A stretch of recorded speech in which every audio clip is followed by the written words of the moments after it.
Buenas tardes, estimados participantes. Bienvenidos a nuestro tercer encuentro en la materia conflicto armado interno, terrorismo y derechos humanos.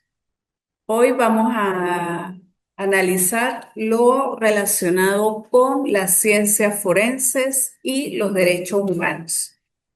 Em, Vamos a hacer una intersección crítica entre las ciencias forenses y los derechos humanos. Esta clase está diseñada para fomentar una comprensión profunda de cómo la aplicación rigurosa de principios científicos puede ser una herramienta invaluable en la protección y defensa de la dignidad humana, especialmente en contextos vulnerables. Entonces, analizaremos y reflexionaremos acerca de estos aspectos.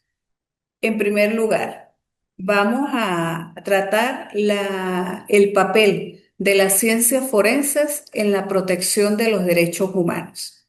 Comenzaremos estableciendo que en las ciencias forenses qué son las ciencias forenses y cómo su metodología se extiende más allá de la investigación criminal tradicional para abordar violaciones de derechos humanos. Las ciencias forenses son un campo multidisciplinario que aplica principios y métodos científicos a cuestiones legales. Tradicionalmente se les ha asociado con la investigación de crímenes como homicidios, robos o fraudes. Sin embargo, su relevancia trasciende de este ámbito, convirtiéndose en una herramienta esencial en la protección y defensa de los derechos humanos. Cuando hablamos de ciencias forenses y derechos humanos, nos referimos a la aplicación rigurosa y objetiva de disciplinas como la medicina forense, la antropología forense, la psicología forense, la balística, la dactiloscopia, entre otras, para documentar, analizar e interpretar la evidencia relacionada con presuntas violaciones de derechos humanos. Esto incluye tortura, tratos crueles, inhumanos o degradantes, desapariciones forzadas, ejecuciones extrajudiciales, violencia de género y muertes bajo custodia. El marco legal y ético para esta aplicación es robusto. Tratados internacionales como la Convención contra la Tortura y otros tratos o penas crueles, inhumanos o degradantes de las Naciones Unidas y herramientas específicas como el Protocolo de Estambul. Manual para la investigación y documentación de, perdón, Manual para la investigación y documentación eficaces de la tortura y otros tratos o penas crueles, inhumanos o degradantes. Eh, Estos instrumentos proporcionan directrices éticas y metodológicas. Estos documentos además subrayan la necesidad de investigaciones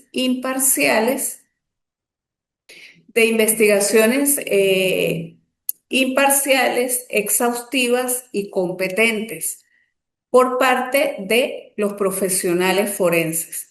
El protocolo de Estambul, en particular, establece estándares internacionales para la documentación médico-legal de la tortura, asegurando que los hallazgos científicos puedan ser utilizados como prueba en tribunales nacionales e internacionales. La ciencia, como vemos, pues actúa como un testigo imparcial. En situaciones donde la verdad es disputada, donde los testimonios pueden estar bajo coacción o donde la información es deliberadamente oculta, la evidencia forense ofrece hallazgos concretos. Por ejemplo, marcas en el cuerpo, patrones de lesiones, análisis genéticos o balísticos. Todo esto puede reconstruir eventos, identificar perpetradores y establecer la verdad de lo sucedido, proporcionando una base objetiva para la justicia y la rendición de cuentas. Tipos de lesiones y su implicación forense en contextos de violencia. Comprende los mecanismos y el significado forense de las lesiones. Comprender esto, es decir, comprender el significado forense y los mecanismos de las lesiones es fundamental. Nos concentramos o nos concentraremos en aquellas que a menudo se encuentran en situaciones de violencia y violaciones de derechos humanos. Así tenemos las heridas por presión. ¿Cuáles son los mecanismos de la lesión? Se produce por la aplicación de una fuerza contundente y sostenida sobre una parte del cuerpo. La piel y los tejidos subyacentes se comprimen entre la fuerza externa y una superficie dura, por ejemplo, un hueso.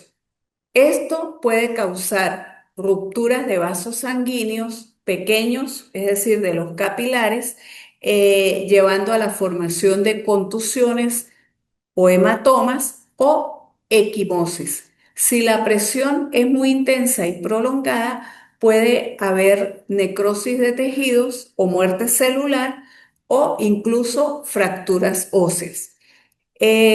¿Cómo se identifican y categorizan estas heridas por presión? Los forenses documentan el tamaño, la forma, el color y la ubicación de las contusiones.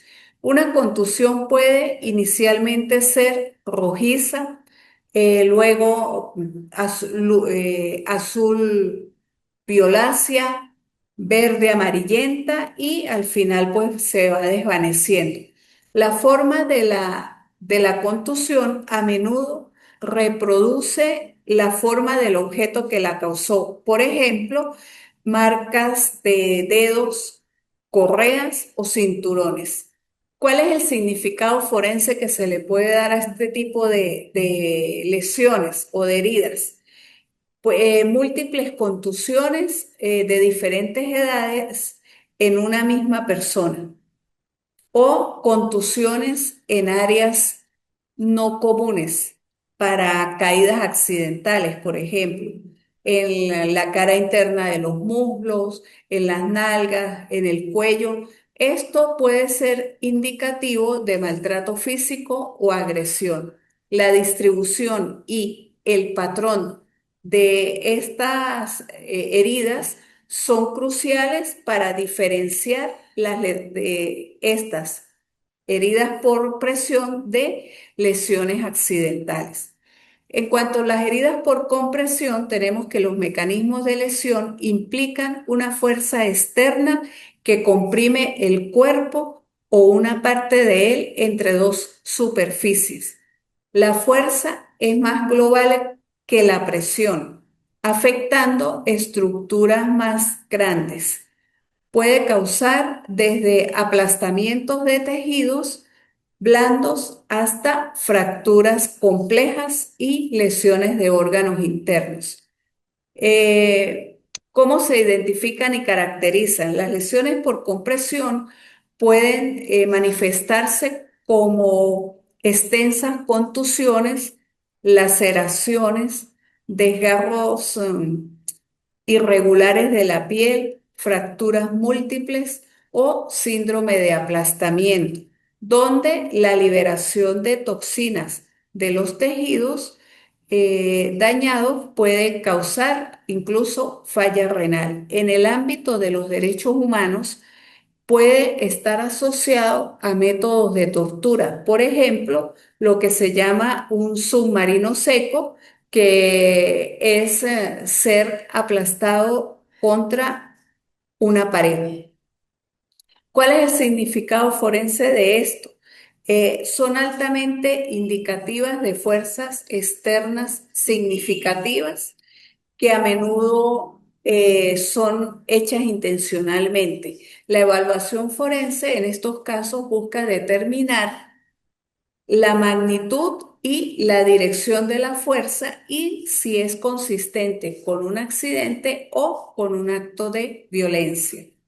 También tenemos las heridas por desaceleración.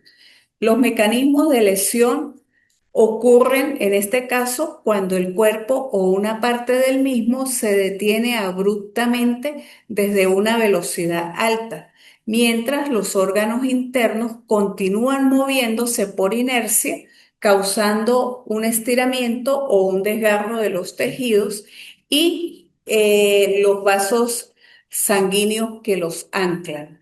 ¿Cómo se identifican y caracterizan las heridas por desaceleración? Típicamente se observan lesiones internas como desgarros aórticos en el corazón, hemorragias cerebrales por desgarro de venas puente en el cerebro, común en el síndrome del bebé sacudido, o traumatismos cráneoencefálicos severos por impacto o contragolpe. O también lesiones en órganos sólidos como el hígado o el vaso. En estos casos, las lesiones externas o las evidencias externas suelen ser mínimas. ¿Cuál es el significado forense de estas heridas por desaceleración? Estas lesiones son características de accidentes de tránsito de alta energía, caídas desde alturas significativas o del síndrome del bebé sacudido, un grave caso de maltrato infantil.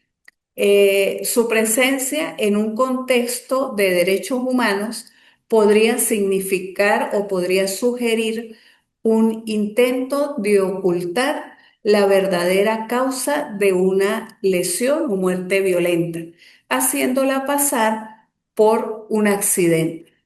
El examen médico forense en estos casos es crucial para documentar estas lesiones. Esto incluye una lesión detallada, medición, localización anatómica precisa, documentación fotográfica con escala y la estimación de la edad de las lesiones.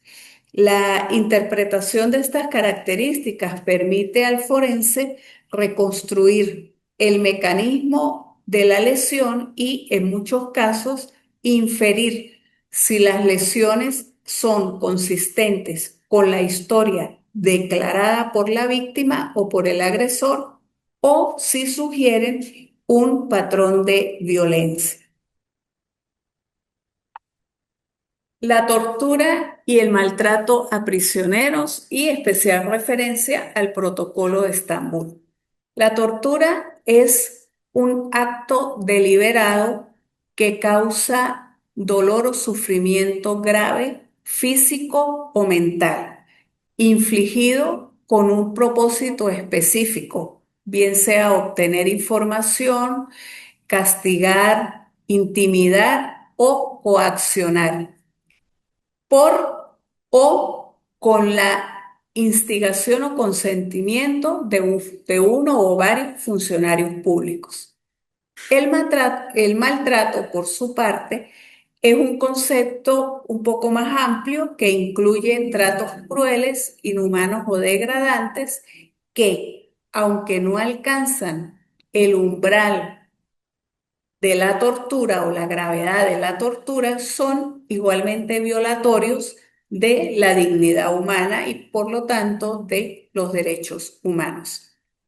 La evidencia médico-legal de tortura es compleja, ya que no siempre deja marcas físicas evidentes. Sin embargo, existen patrones de lesiones que son altamente sugestivos. Físicamente podremos encontrar lesiones agudas. Son como contusiones, quemaduras, a menudo con patrones específicos, por ejemplo, de cigarrillos, de objetos calientes, también con químicos. También puede manifestarse a través de laceraciones, de fracturas, especialmente de huesos pequeños como los metacarpios, las falanges o fracturas defensivas a través de desgarros musculares, daños nerviosos. La localización de las lesiones también es importante porque puede darse en las plantas de los pies, en los genitales, en las zonas cubiertas por ropa. Hay que tener en cuenta su simetría o su patrón repetitivo que pueden ser indicativos de tortura o de maltrato. En segundo lugar, tenemos las lesiones crónicas o cicatrices, también denominadas cicatrices atróficas, hiperpigmentadas o queloides, que son resultantes de heridas antiguas, fracturas consolidadas con deformidad, pérdida de dientes o cicatrices de heridas penetrantes.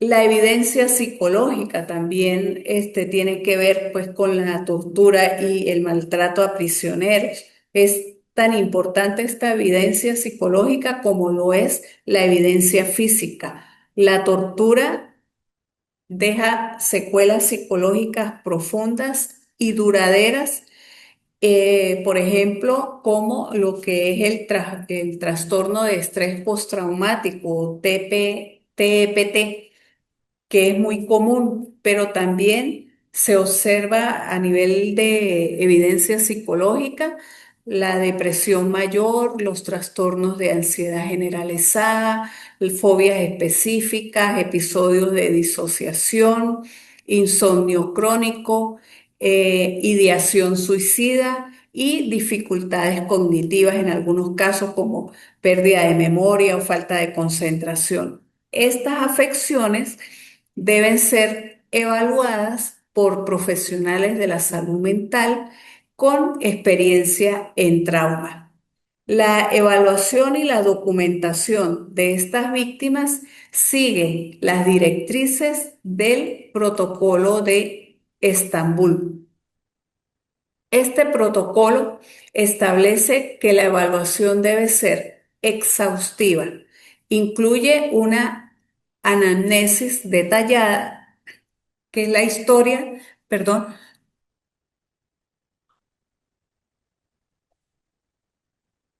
de los hechos o perdón, de los hechos, síntomas físicos y psicológicos. Un examen físico completo con diagramas corporales y fotografías y una evaluación psicológica profunda. También debe ser imparcial, realizada por profesionales independientes, competentes y objetivos. Debe ser confidencial, protegiendo la identidad y la información de la víctima. Y por último, debe estar basada en un consentimiento o en el consentimiento informado, es decir, la víctima debe entender el propósito del examen y dar su consentimiento libremente. El rol del forense en este caso es crucial. No solo documenta las lesiones, sino que también las interpreta en el contexto de la historia narrada, buscando la consistencia entre las lesiones y el relato de la tortura. El forense no dictamina si la tortura ocurrió o no. Esto, determinar si la tortura ocurrió o no, es una determinación de carácter legal, pero el forense sí puede afirmar si las lesiones y hallazgos son consistentes con la descripción de tortura, altamente sugestivos de tortura o inconsistentes con la tortura. Esta objetividad científica es vital para dar credibilidad a las denuncias de la víctima y apoyar procesos legales, tanto nacionales como internacionales. La muerte bajo custodia policial y desastres masivos y desafíos forenses. Estos dos escenarios presentan desafíos únicos, pero comparten la necesidad de una investigación forense meticulosa y ética. Vamos a hablar primero de la muerte bajo custodia policial. Cuando una persona muere mientras está detenida por las autoridades, surge una presunción de responsabilidad de parte del Estado. Esto exige una investigación independiente y transparente para determinar la causa y las circunstancias de la muerte. La falta de transparencia puede generar desconfianza pública y sospechas de encubrimiento. Ahora, los factores contribuyentes a una muerte bajo custodia policial pueden ser varios. Por ejemplo, tenemos el uso excesivo de la fuerza, como golpes, estrangulamiento, uso inadecuado de técnicas de contención que pueden llevar a la asfixia posicional. Tenemos la asfixia posicional por sí sola, que ocurre cuando la posición del cuerpo de una persona, a menudo inmovilizada boca abajo, con presión en la espalda, impide una respiración adecuada, incluso sin obstrucción de las vías aéreas. La negligencia médica, que se manifiesta en el retraso o negación de atención médica oportuna para condiciones médicas preexistentes o lesiones sufridas durante la detención. Condiciones de detención inhumana es otro factor que contribuye a la muerte bajo custodia, como la falta de agua, de alimentos, de higiene o la exposición a temperaturas extremas que pueden exacerbar condiciones de salud o causar la muerte.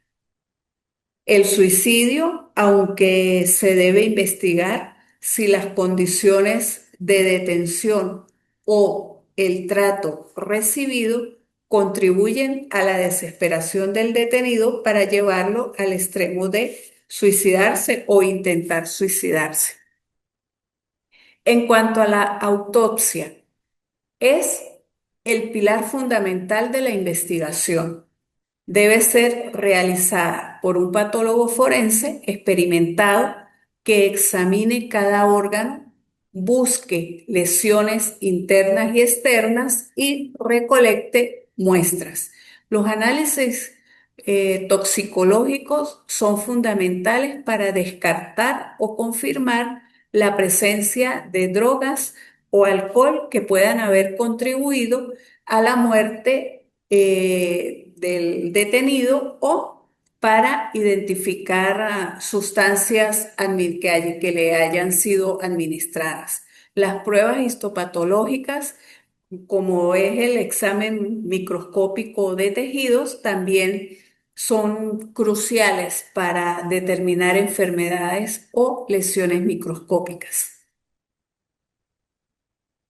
Los desastres masivos y la identificación de víctimas. Un desastre masivo, como puede ser un terremoto, un tsunami, un accidente aéreo o un atentado terrorista, resulta en múltiples víctimas, a menudo gravemente mutiladas, incluso irreconocibles. El objetivo principal de la de la respuesta forense es la identificación de todas las víctimas de la manera más rápida y precisa posible, lo que no solo es crucial para el cierre de la familia, sino también para fines legales, herencias, seguros, eh, entre otros, y también para fines humanitarios. Los principios de identificación de víctimas de desastres o de BI fueron o han sido estandarizados por Interpol. Es la información o se basa en la comparación de datos ante mortem, es decir, información del individuo en vida como registros dentales, huellas dactilares, ADN de cepillos o de peines de cepillos dentales,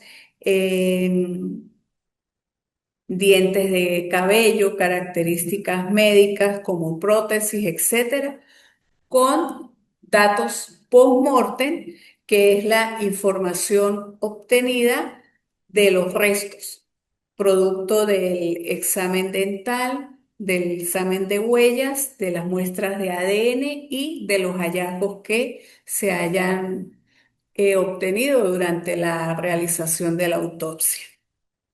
Los métodos de identificación más fiables o los métodos primarios de identificación son la odontología forense, en la cual pues sabemos que los registros dentales son únicos para cada individuo y además pues la dentadura es uno de los órganos del cuerpo altamente resistentes al daño.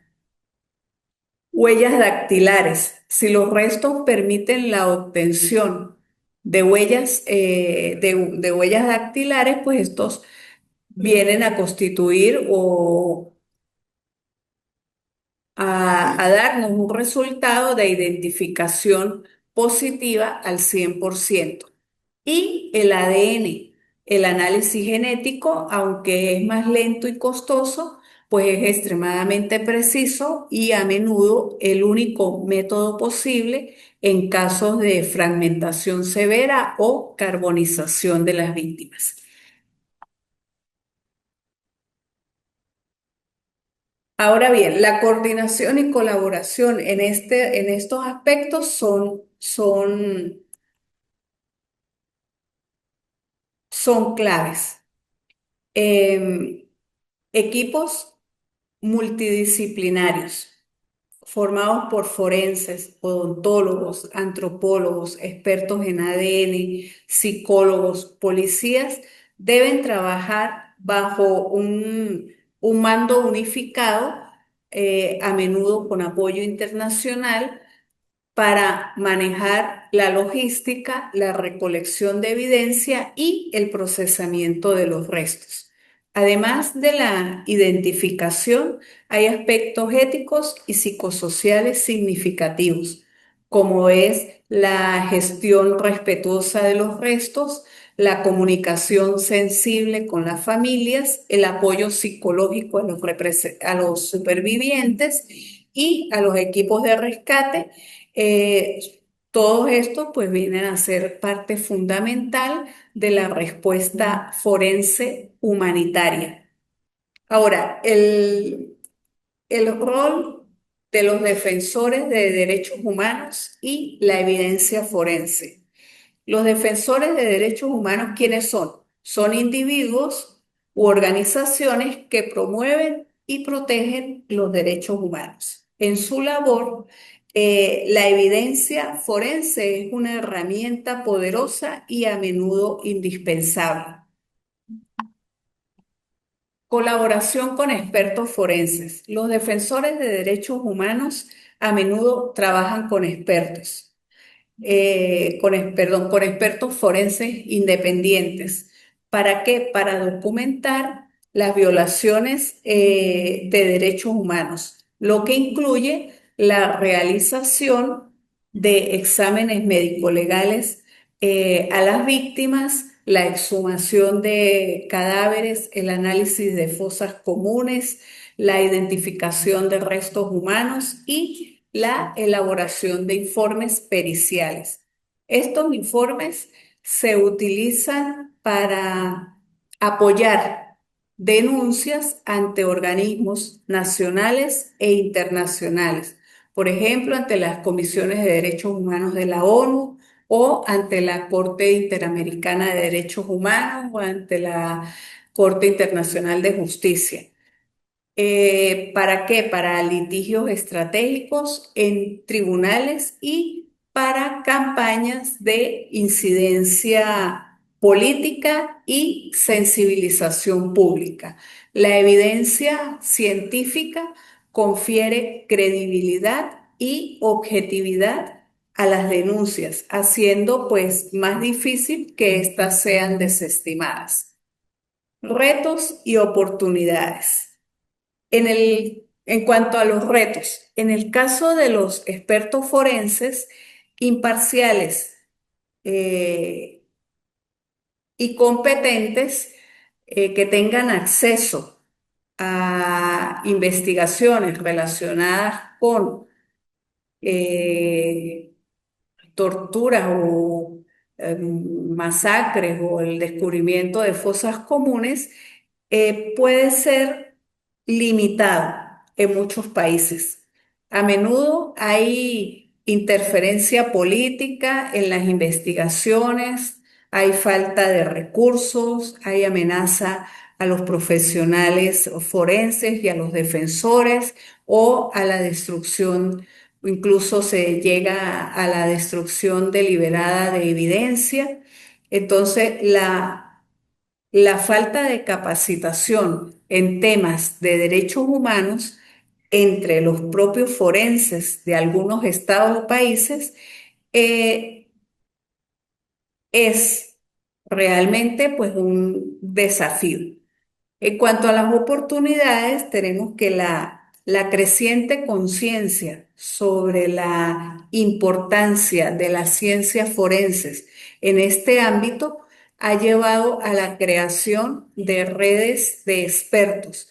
Por ejemplo, tenemos Médicos por los Derechos Humanos, también encontramos el equipo argentino de antropología forense, entre otros.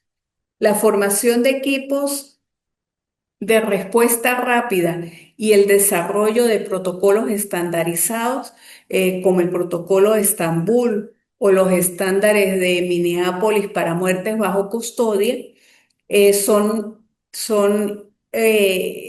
oportunidades que, o nos muestra que hay oportunidades para desarrollar esta relación, esta sinergia entre lo que son los defensores de derechos humanos, la evidencia forense y, por supuesto, el trabajo del experto forense en la investigación de estas situaciones.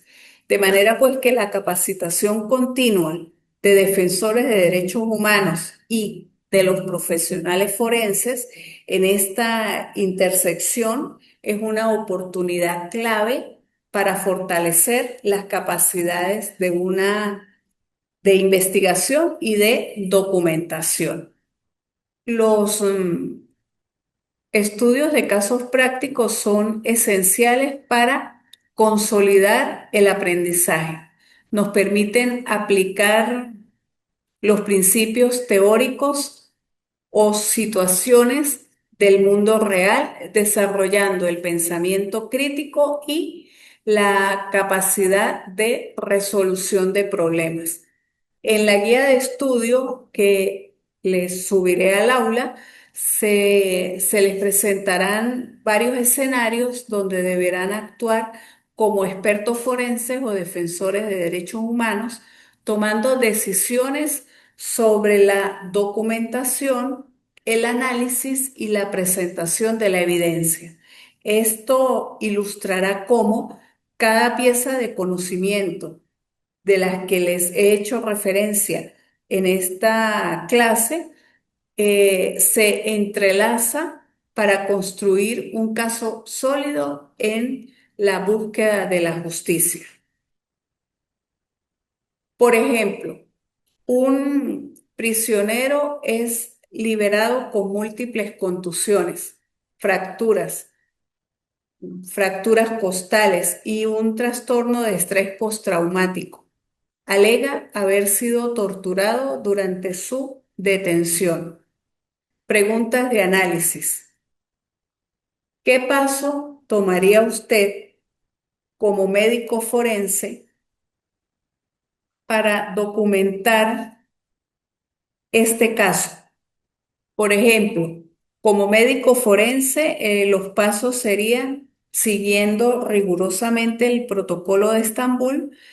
Obtener un consentimiento informado. Lo primero y lo más importante es asegurar que el prisionero dé su consentimiento libre y voluntario para el examen, explicando el propósito, el alcance y la confidencialidad del proceso. Esto es fundamental para respetar la autonomía de la víctima. También haría una historia clínica detallada. Recolectaría la historia completa de los hechos, preferiblemente en un ambiente privado y seguro. Buenas tardes. En un ambiente privado y seguro con un intérprete. Muchas gracias por responder. Sigo más o menos con el análisis del caso. Por ejemplo, dentro de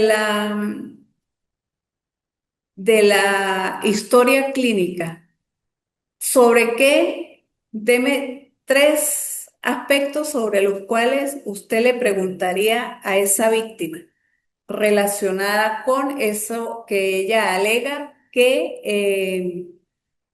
estuvo detenido, múltiples contusiones, fracturas, un grave trastorno de estrés postraumático y alega haber sido torturado durante su detención. ¿Qué le preguntaría?